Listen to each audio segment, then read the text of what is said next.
And let us continue the serial and parallel execution. So suppose we take a parallel algorithm.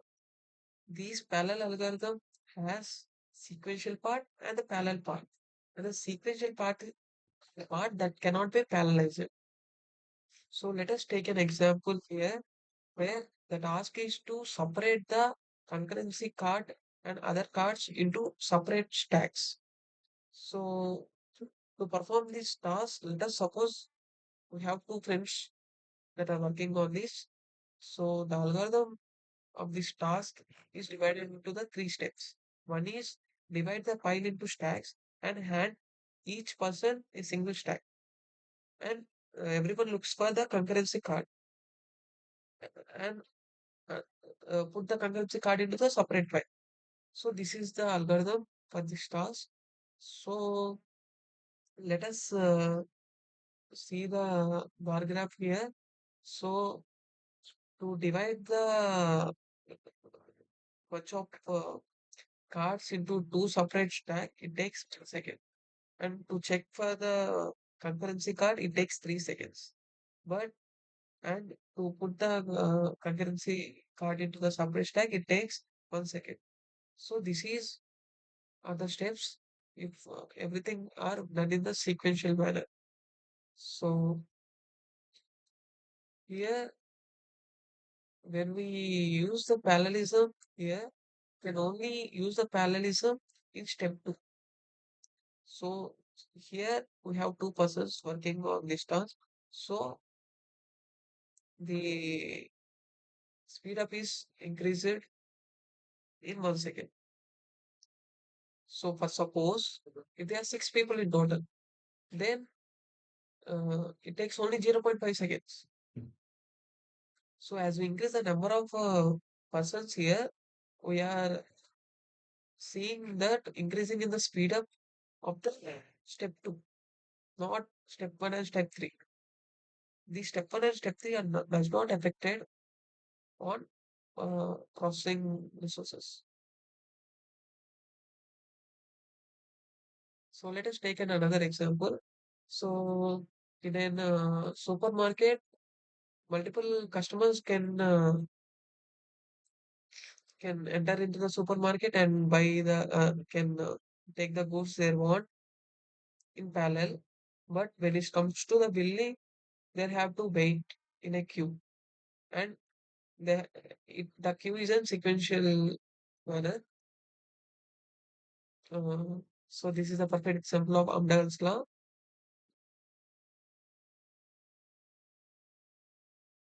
So this law states that the potential speed of a program using parallel computing is limited to the sequential parts of the program. Okay. Uh, Here we are taking speed up. The speed up is calculated by using this formula. So as the number of process goes, the advantages quickly diminishes. This is the main point of the Amdahl's law.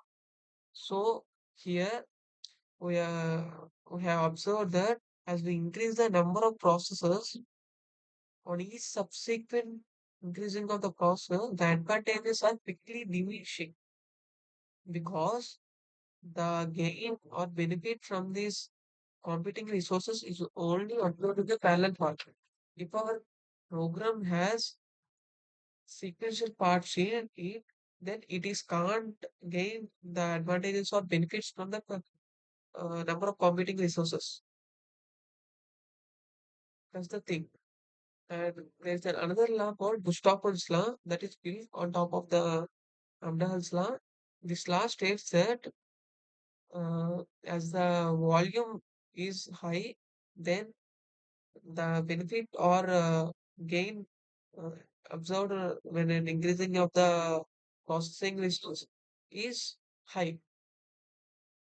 So the Amdahl's law meant that the volume is constant, but this Gustavson's law states that the is not constant, that is increasing. So as the volume is high, then the gain or benefit gain from the speed up is more. So this Gustavson's law is a key to why supercomputers and distributed systems have been successful with parallelism. Because we keep increasing the volume of data. So let us discuss concurrency and parallelism. So these concurrency means uh, interleaving execution of multiple tasks, and parallelism means doing multiple tasks at the same time. So let us take this example where the chef is trying to cook a meal.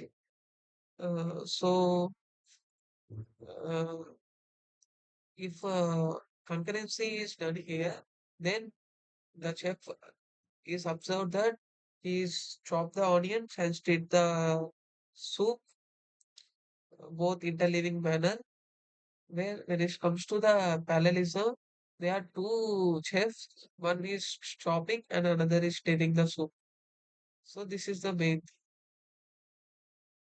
So concurrency is about dealing with lot of things at once, but parallelism is about doing lot of things at a time at once. So and the thing is, parallelism is entirely depends upon the actual execution environment, and the concurrency is depend upon operating system and programming language that we use.